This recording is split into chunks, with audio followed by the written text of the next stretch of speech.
And to be honest with you, brothers and sisters, after this complaint, they felt that the Muslim community wasn't addressing this, especially in public lectures like this one. And so there was a plea to start a campaign or an initiative or something to deal with this growing problem. And I believe that it is a problem.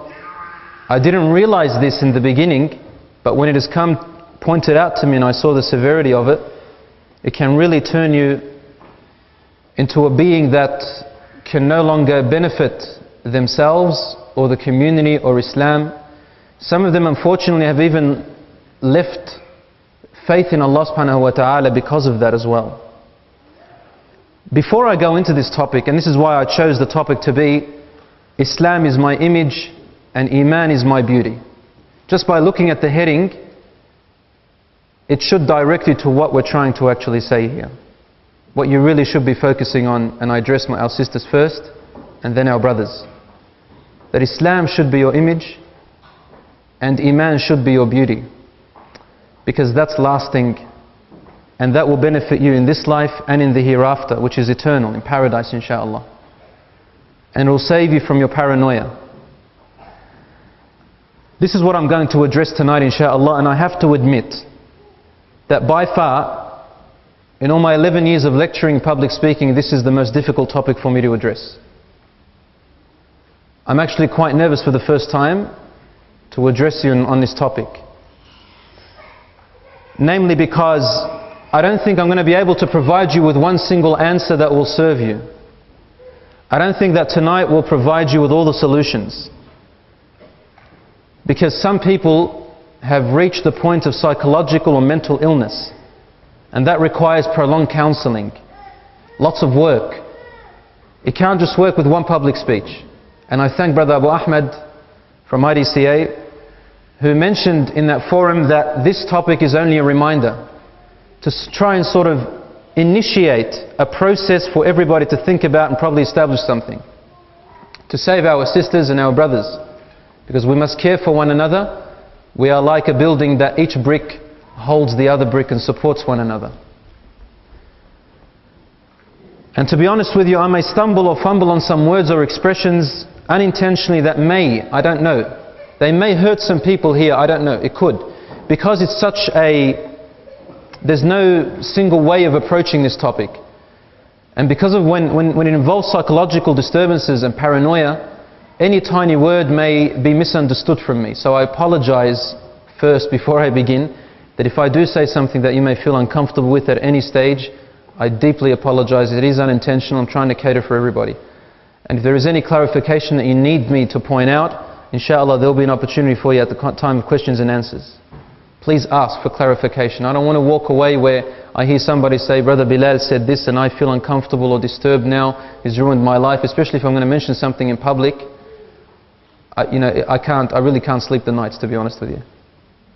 I have to really make sure that our brother, because we're here inshallah to help each other. I'm not here to destroy people's self-esteem. Sisters and brothers, and I'll continuously start with our sisters and then brothers in this topic. Usually we say brothers and sisters. So sisters and brothers, because you are our first concern here. Although it was a Sydney forum, and although it seemed like the problem existed in Sydney, I'll first of all let you know that this is not a problem that only exists in Sydney. It also exists in Melbourne, where I came from now. In fact, it is a problem all over Australia. Not only that, it is a global issue. Mate, look on the internet, search the papers about fashion, the fashion industry, modeling, self-image, and you find non-Muslims talking about it everywhere. Psychologists have large papers and articles about it. It's everywhere. And not only Muslims are suffering from this, I tell you that in fact it began in the West. And this has infected the Muslim society today. It's very unfortunate. Even in our so-called Muslim countries, you know, in the Middle East, in the Gulf, well, not now necessarily, but because they have other things to worry about. Allah subhanahu wa ta'ala help them and save them. But it's everywhere. It's a problem everywhere. And as a teacher myself, I noticed that at the school it's beginning from young children, especially among the girls from the year 7s onwards, and now even grade 6s. as young as that, until unlimited age. Brothers and sisters in Islam, America, which I believe is the leading cause of this low self-esteem because of self-image, because they're the people in charge of Hollywood, and lots of people, the majority of the people of the world watch Hollywood and they try to imitate them and try to be like them. Let me tell you that in America, $20 billion is spent annually on cosmetics. $300 million on cosmetic surgery. $33 billion on dietary products. And this illustrates how much time people are actually spending on their outer beauty, on their appearance, physical appearance. And the biggest money-making industry in the world today, brothers and sisters, is the fashion and model industry, which is encompassed by the pornographic industry. It's the biggest money-making business. And these are the people who are leading the world today and causing people to think about their image and pressuring, first of all, the women to be like them and dress like them and walk like them and look like them. After airbrushing them, after using the latest computer technology to change their whole shape. If only you would see them before they were changed on computer, you will thank Allah 1,000 times that He made you so beautiful. And they make them look deceivingly super attractive. But they're only on images, in magazines or on the television.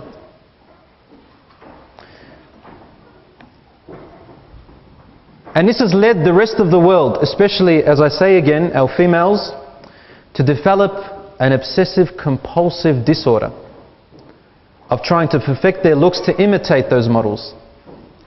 And when Allah subhanahu wa ta'ala forbid the men first and then the women second to lower their gaze, He said it out of wisdom.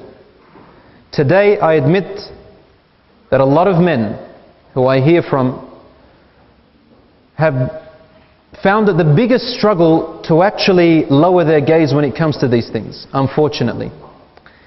I don't know, either due to the fact that it's everywhere they look, they say, brother, everywhere I look, I'm driving, on the freeway, it's there. Huge billboard the size of Mount Alaska. And women themselves also have to look today.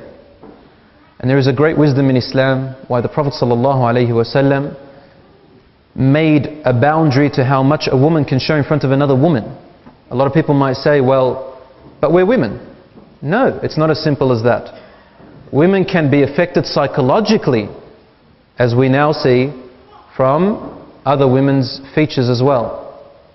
Prophet ﷺ even forbid that a woman should deliberately show off her jewelry, her excessive jewelry, in front of women whom she knows can't afford that jewelry, because it can also psychologically disturb the poor people. So Muslims think sensitively about one another. You'll find that in the television magazines they always portray the women most often. Why? Because you see, it's all about marketing, it's all about money for them. They don't care about your psychological state, they don't care about your mental state, because women will attract both men and women.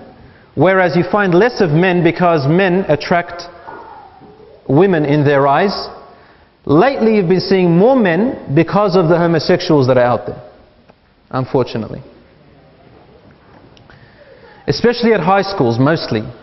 As a teacher, as I said, I see this every day. Teenagers and adolescents are becoming more and more sick with this need.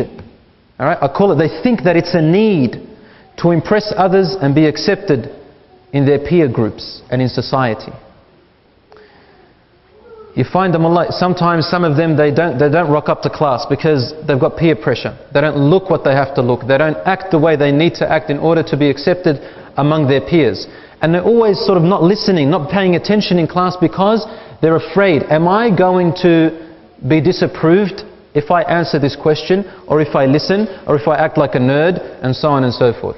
Or am I going to be disapproved if I, don't sort of take out my shirt and sort of let it loose down? This is for the sisters. Or probably loosen my hijab in a Muslim school. Am I going to be disapproved? So she's constantly thinking about what her peers are going to think. And it's mentally disturbing them. even the boys.